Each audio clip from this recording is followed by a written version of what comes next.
Buenos días a todos y todas. En primer lugar, quiero decirles que para mí es un honor poder participar en este foro de cambio climático y poder traerles por lo menos mi perspectiva geológica con respecto al cambio climático.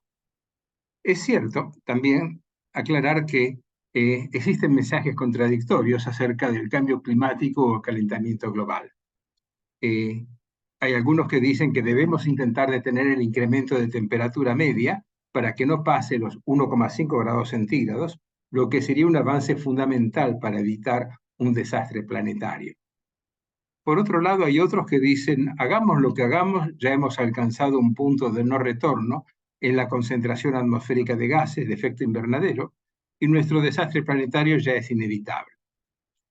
Otros expertos, más extremistas aún, niegan la acción antrópica y lo correlacionan con ciclos naturales como los de la actividad solar. Eh, Ante esa situación, en primer lugar, no hay duda que estamos en presencia de un calentamiento global. Con solo observar el océano Ártico, vemos que después de muchas décadas, hacía casi más de un siglo, que no se podía cruzar desde el Atlántico hasta el Pacífico por el océano Ártico. Hoy día, debido al derretimiento de esos hielos, ya hay un tráfico continuo entre ambos océanos. Entonces, eso es el producto directo del calentamiento global, no hay ninguna duda con respecto a ello. Eh, Infelizmente, hay que aclarar también que la discusión sobre el cambio climático o calentamiento global se ha contaminado. Y cuando digo contaminado, es que en vez de ser un debate rigurosamente científico, con exposición de datos, hipótesis y diferentes tesis, ha sido contaminado por las ideologías políticas que tienen fuertes connotaciones económicas. Por un lado, los liberales de derecha, quizá más correcto decir los libertarios, representados por Trump, Bolsonaro y en nuestro caso local por Milei, son negacionistas. Las políticas más progresistas, generalmente de las izquierdas, se inclinan supuestamente por hipótesis más catastróficas, vinculadas a la acción antrópica. La respuesta a estas contradicciones o a esta discusión se puede encontrar muy bien en la paleoclimatología. Es una disciplina dura que en base a datos nos puede mostrar cómo es la realidad. Una de ellas es la dendrocronología. Observando los anillos de crecimiento de los árboles, podemos detectar los periodos más lluviosos, los periodos secos y una alternancia de variaciones climáticas muy importantes. Esto se ha hecho con maderas de las ruinas griegas, con ruinas romanas, o sea, se puede hacer con maderas tanto de árboles actuales como de árboles del pasado. Eso ha permitido analizar los cambios climáticos acaecidos en los últimos años. Cuando hablo de los últimos, hablo de centenares de años atrás, y en general hay consenso que ese análisis muestra un deterioro climático que está asociado a un calentamiento global y a la frecuencia de sequías. Esto ha sido muy bien estudiado por Ricardo Villalba, quien, en base a los estudios endocronológicos, ha podido demostrar cómo es el cambio climático, cómo son las sequías extremas y todo eso en base a la dinámica forestal. Sus estudios se han concentrado principalmente en la región de la cordillera patagónica y analizando desde el punto de vista endocronológico las variaciones, podemos ver que en los últimos 400 años ha habido toda una serie de variaciones, digamos, tanto, básicamente analizando las precipitaciones, donde veíamos periodos de sequía y precipitaciones que tenían cierto rango de variabilidad. Pero en los últimos años hay sequías muy importantes, como la que se observó entre 1903 y 14, entre 1942 y 1944, entre 1956 y 58. Pero lo que es más acuciante, lo que es más importante de notar es que las precipitaciones han venido cayendo. No solamente han venido cayendo, sino que se han alternado con periodos de sequías extremas. Y esas sequías extremas cada vez son más frecuentes y cada vez son de intensidad mayor. Y si uno proyecta lo que está ocurriendo en los últimos años con un modelo de simulación numérica, podemos ver que la situación puede agravarse por una caída muy abrupta, muy importante de la precipitación y por el incremento de sequías extremas en esos años. Un ejemplo de ello lo podemos ver fácilmente en los bosques de Nothofagus. Aquí tenemos a la izquierda una foto de un Nothofagus plumilio, o sea, un bosque típico de la Patagonia, donde vemos que estaba en 1934, estaba en pleno desarrollo.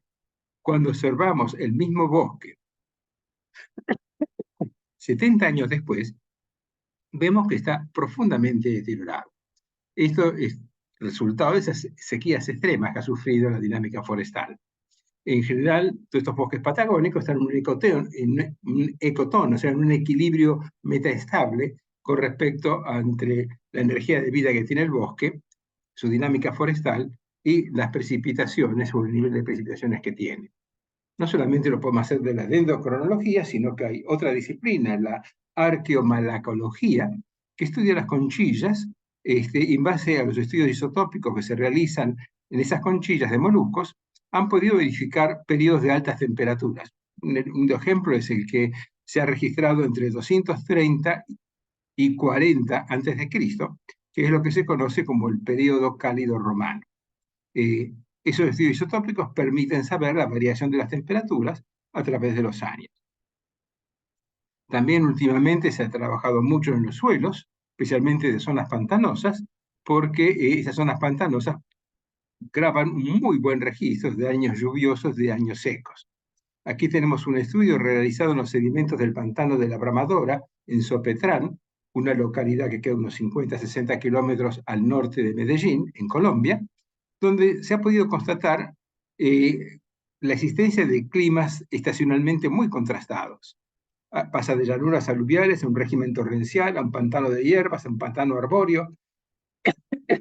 Y en base a esas variaciones se pudo determinar, contando hacia atrás los años de ese registro, que en Colombia se pudo detectar la presencia de la pequeña edad de hielo y la del calentamiento medieval. Una ocurrida básicamente alrededor de 1500, 1600, en el año 1500 a 1600, y otra ocurrida básicamente entre los 1500 y los 1200 años, o sea, entre el año 1500 y el año 1200. Entonces, esto es muy importante porque es una forma objetiva de poder ver en qué zona, en qué regiones hemos podido detectar esos periodos de baja de la temperatura y periodos de calentamiento. Otra técnica muy utilizada y realmente muy dura en sus resultados es el uso de testigos de hielo. Se hacen perforaciones en los glaciares de alta montaña, por ejemplo en la región de la Concagua, o en las regiones polares, se extraen estos testigos de hielo y se analiza la composición de esos hielos y de esa forma se puede indicar el contenido de anhídrido carbónico, de CO2 y de metano que tenía la atmósfera en el momento de cristalización de ese hielo. Esto ha permitido hacer cálculos de los últimos 420.000 años que realmente nos muestran una gran variación en el contenido de gases de efecto invernadero. Estos estudios han permitido reconstruir toda una serie de situaciones desde el punto de vista geológico que son muy objetivas y son, digamos, bien fundamentadas.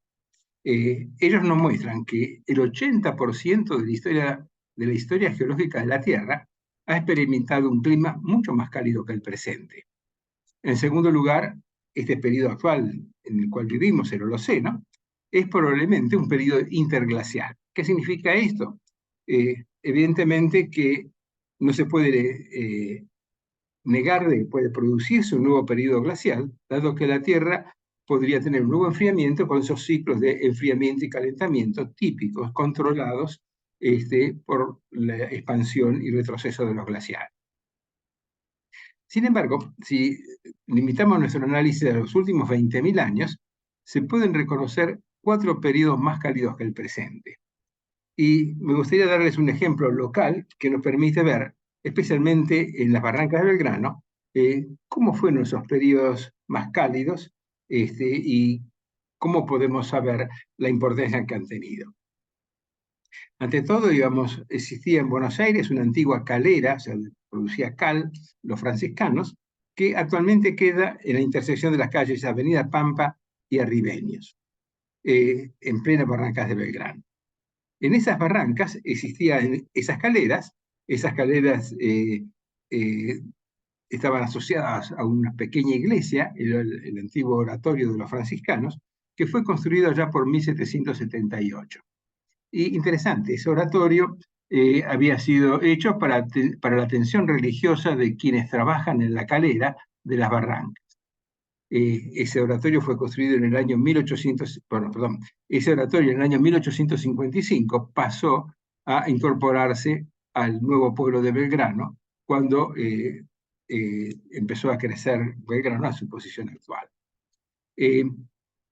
Estos depósitos calcáreos que hay al pie de las barrancas de Belgrano fueron durante muchas décadas, diría casi por más de 2 siglos, la fuente de cal para las construcciones que se realizaban en Buenos Aires. Era lo más cercano que teníamos para hacer las mezclas y las edificaciones correspondientes. Y en esa calera se encontraron moluscos fósiles que fueron estudiados por un geólogo francés, Auguste Bravard, que en 1858 hizo un interesante trabajo donde indicaba que estos fósiles eran marinos y que evidentemente la calera, lo que estaba en ese momento la calera, indicaba la presencia del mar al pie de las barrancas. Hoy sabemos que esa ingresión marina que llegó hasta el pie de las barrancas corresponde a la época belgranense. Esto quiere decir que hace unos 120.000 años ocurrió esa ingresión. Ahora, cuando analizamos la posición de las barrancas y vemos el nivel medio del Río de la Plata, podemos constatar de que el nivel del mar era más de 3 metros superior al actual. ¿Y por qué el mar era 3 metros más alto que el actual? Evidentemente porque en un periodo cálido hubo derretimiento de las calotas glaciares, hubo un ascenso del nivel del mar. Entonces, esto nos muestra que es muy común, ha habido, no digo hace millones, miles de años atrás, hubo numerosas variaciones del nivel del mar. Y esto lo traigo a colación porque se sabe que entre 1880 al 2020 el nivel promedio del mar subió 20 centímetros. Y los estudios y las proyecciones que se hacen indican que del 2020 al 2100, o sea, en las próximas décadas, subiría más de 1 metro. Entonces, eso realmente es muy importante, puede traer grandes problemas, especialmente a las ciudades más insulares o a las ciudades que están sobre el margen cercana a la costa, pero tengamos presente que ya eso ha ocurrido con anterioridad y 3 veces más de lo que se augura o se proyecta para el año 2100. Los estudios glaciológicos, junto con los estudios de los paleoclimas, han permitido reconstruir 4 periodos de calentamiento en el Holoceno.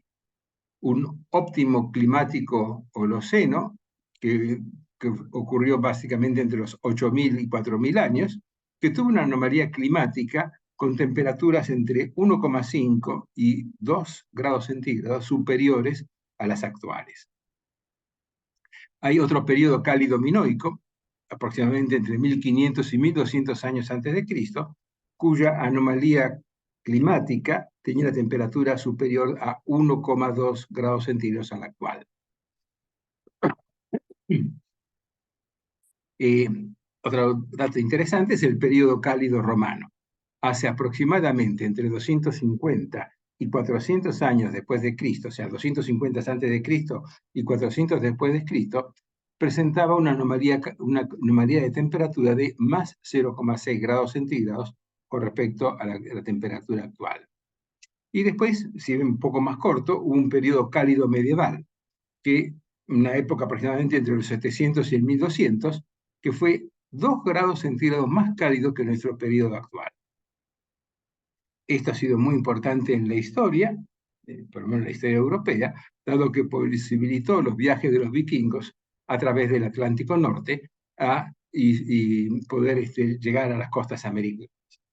Este periodo cálido medieval terminó con una pequeña edad de hielo que se acabó aproximadamente alrededor de 1850, justo unos pocos años antes de la Revolución Industrial.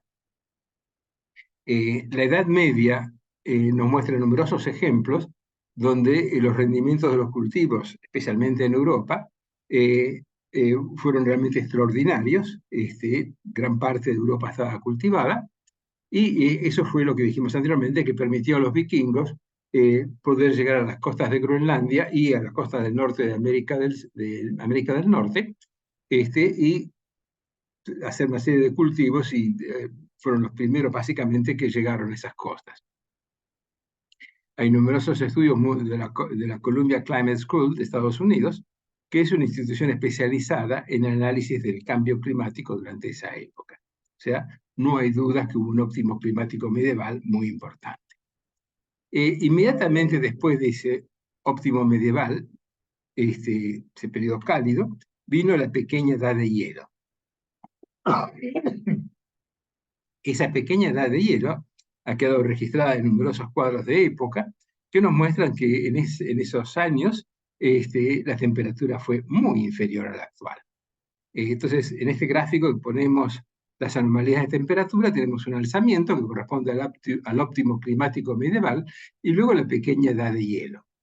Esa pequeña edad de hielo que hubo entre 1400 y 1700 años, entre los años 1400 y los años 1700, produjo grandes cambios poblacionales.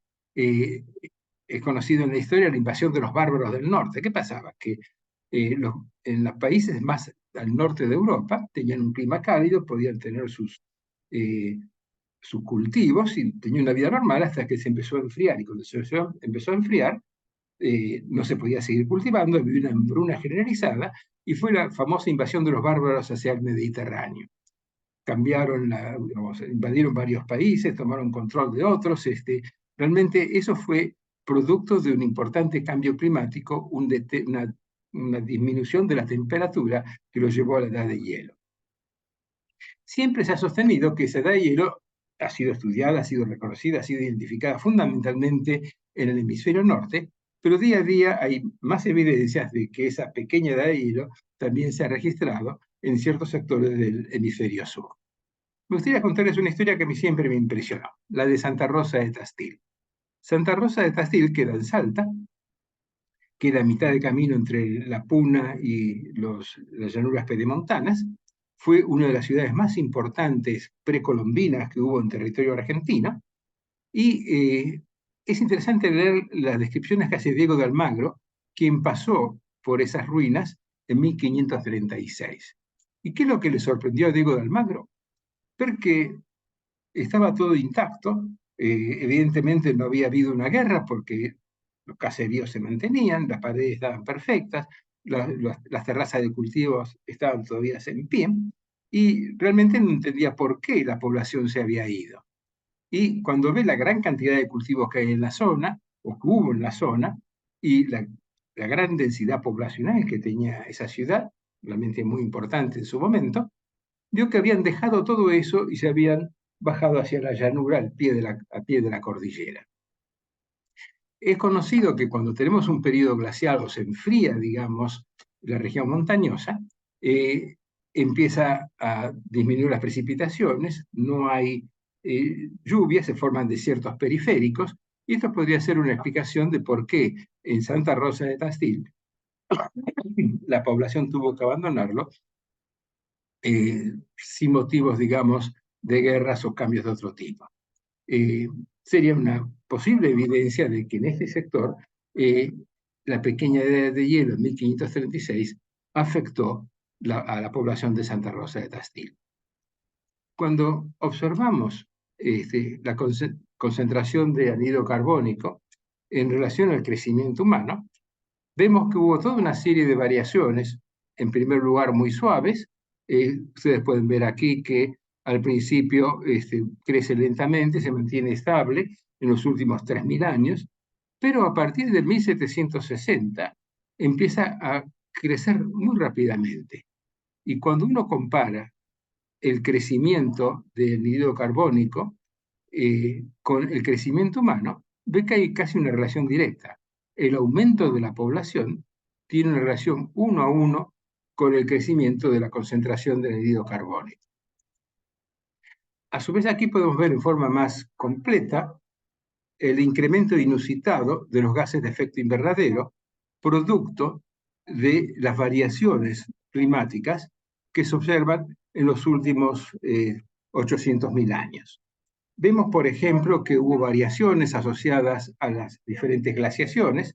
La última de ellas es la que corresponde a la última glaciación, la edad de hielo. Esto que ustedes ven acá es muy importante y nos está mostrando realmente que hubo un periodo de fuerte enfriamiento y ese enfriamiento produjo una baja muy significativa en la concentración de los gases de efecto invernadero. Pero, sin embargo, en los últimos 20.000 años vemos que las variaciones fueron muy suaves. No tenemos realmente esa gran variación que nos indica la edad de hielo.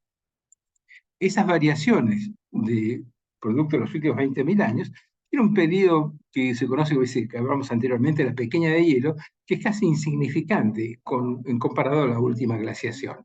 Todo este periodo fue relativamente estable, con pequeños incrementos o disminuciones de la temperatura y consiguiente de los gases invernaderos. Pero a partir de 1760 hay un cambio drástico. Ese cambio drástico coincide con la revolución industrial. El crecimiento que tuvieron los gases de efecto invernadero no se compara con ninguno de las variaciones anteriores que hemos tenido de los gases como el anhídrido carbónico o el metano. Esto no había sido registrado anteriormente. Entonces, aquí vemos para ilustración el belgranés, un periodo cálido, o sea, el que produjo las cales que aparecen en las barrancas de Belgrano, también fue un periodo muy cálido. Pero comparado a los actuales, es solamente levemente superior. Entonces, ¿qué nos indica la paleoclimatología? Que hubo periodos cálidos anteriores donde se observa que el planeta y la biosfera no han colapsado a pesar de que hubo temperaturas altas. Por lo que es verosímil suponer que en esta ocasión ni el planeta ni la biosfera colapsarán. Pero un caso muy diferente es el de la humanidad. La humanidad sí puede ser afectada, porque los periodos cálidos anteriores han tenido fuerte influencia en la historia humana, con migraciones masivas, invasiones, etc. O sea, la distribución de la población como la tenemos actualmente puede variar significativamente ante un cambio climático. Entonces, yo diría que no hay duda que en el Antropoceno ha habido cambios notables producto de las emisiones de anhídrido carbónico y metano, que están asociadas directamente a la actividad industrial y agropecuaria. Hablamos de Antropoceno, es una definición que se ha hecho para vivir los últimos años a partir de la revolución industrial. No se podría predecir qué pasará en el futuro, pero la combinación de un cambio natural fuertemente acelerado por la actividad antrópica puede ser fatal. Entonces, ya para terminar, me gustaría decir que la aceleración y los cambios de temperatura son más rápidos en su intensidad y aparentemente en su variabilidad climática, con grandes inundaciones y sequías extremas, que pueden traer graves problemas a la humanidad. En este gráfico vemos cómo a partir de la pequeña edad de hielo, a partir de 1760, hay un brusco incremento de la temperatura asociado también al incremento de los gases de efecto invernadero. Entonces, no hay duda que hubo calentamiento global, o que estamos en presencia de un calentamiento global, que hay bajantes extremas como la que se observa en el río Paraná. El río Paraná es prácticamente seco, una sequía que hacía más de 76 años que no se registraba. Este es un caso realmente excepcional. Y estas sequías también se ven en el continente, con sequías extremas en el campo. En la producción agropecuaria se nota visiblemente, digamos, esos periodos secos, y que esos periodos secos también producen una sequedad extrema en los bosques, y esto también facilita la presencia de incendios asociados a las altas temperaturas. Entonces, esa frecuencia de grandes incendios, bosques devastados por incendios debido a esas altas temperaturas, asociados a grandes precipitaciones, inundaciones generalizadas y muy frecuentes, es algo característico que muestra una gran variabilidad entre sequías extremas, incendios, inundaciones y esos rápidos cambios de temperatura y precipitaciones que traen inundaciones y posteriormente sequías extremas, nos muestran una fuerte variabilidad climática. Y esa variabilidad climática, esa variación en la intensidad y en la frecuencia de esa variabilidad, tiene una fuerte influencia antrópica. Eso es lo que nos va a esperar en los próximos años hasta que se logre revertir esa tendencia. Para mayores detalles sobre estos temas, les recomendamos que entren en mi página de YouTube, donde hay varias charlas, por ejemplo, el levantamiento de los Andes y los cambios climáticos. Y como siempre, para estar actualizados, les sugiero que se suscriban a mi canal de YouTube. Así que muchas gracias por la atención. Si hay alguna pregunta, encantado de poder responderla.